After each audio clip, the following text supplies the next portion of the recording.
আল্লাহর ছোট্ট একটি নাম, ইসমে আজম, আল্লাহর ছোট্ট একটি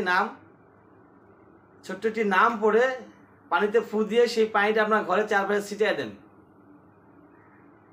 কতবার পড়বেন, কখন পড়বেন অবশ্যই আমরা জানবো। তার আগে আমরা জেনে নেই ঘটনাটা কি ঘটবে। ঘটনা ঘটবে হচ্ছে আপনার অর্থ, মানি, টাকার অভাব হবে না। আল্লাহ পাক আপনাকে টাকার ব্যবস্থা করে দিবেন। আপনার রিজিকটাকে আল্লাহ পাক বাড়াইয়া দিবেন। আপনার সম্পদ, ধন সম্পদ আল্লাহ পাক আপনার বাড়িয়ে দিবেন। টাকা প্রয়োজন আছে, টাকা ছাড়া তো আপনি চলতে পারেন না। অতিরিক্ত প্রয়োজন নাই, বাট প্রয়োজন আছে। টাকা ছাড়া আপনার পোশাক কেনা যাবে না। টাকা ছাড়া আপনার পরিবারের খরচ, সংসার, চাল, ডাল, তেল, আটা, ময়দা, পেঁয়াজ এগুলা কেনা যাবে না। টাকা ছাড়া আপনার মসজিদ নির্মাণ করা যাবে না। টাকা ছাড়া মাদ্রাসা নির্মাণ করা যাবে না। টাকা ছাড়া আপনি হজ করতে পারবেন না। টাকা ছাড়া আপনি জাকাত দিতে পারবেন না, দান করতে পারবেন না। তাহলে টাকার প্রয়োজন আছে, তবে সেটা সৎভাবে, হালালভাবে, লিগেলভাবে। ইলিগেলভাবে টাকা উপার্জন করা সম্পূর্ণ নিষিদ্ধ, হারাম। তাহলে লিগেলভাবে টাকা উপার্জন করার দরকার আছে, প্রয়োজন আছে, তাই না? যতটুকু আমার দরকার ততটুকু আমরা আল্লাহর কাছ থেকে চেয়ে নিব। আল্লাহর কাছ থেকে চাইতে হবে সব জিনিস। দুনিয়াবি কেউ আপনাকে কোনো হেল্প করতে পারেন না। মহানবী মুহাম্মদ সাল্লাল্লাহু আলাইহি সাল্লাম কি বলেছেন? রাসূল সাল্লাল্লাহু আলাইহি সাল্লাম বলেছেন, যদি তোমাদের কোনো কিছু প্রয়োজন হলে সেটা আল্লাহর কাছ থেকে চেয়ে নাও। যদি সেটা একটি জুতার ফিতেও হয়। আপনার জুতার ফিতা ছিঁড়ে গেছে, আপনি কার কাছে চাইবেন?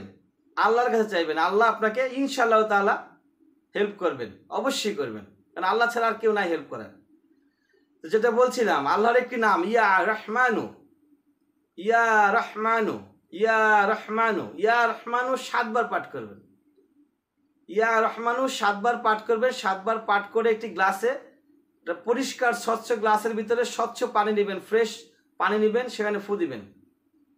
7 বার পড়বেন, 7 বার ফু দিয়ে ওই পানিটাকে আপনার ঘরের চারপাশে ছিটিয়ে দিবেন। খেয়াল রাখতে হবে চারপাশে যেন নোংরা না থাকে। যেখানে পানিটা ছিটাবেন সেখানে অবশ্যই স্বচ্ছ, পরিষ্কার, পবিত্র হইতে হবে। কোনো প্রকার অপবিত্র জিনিস সেখানে থাকতে পারবে না।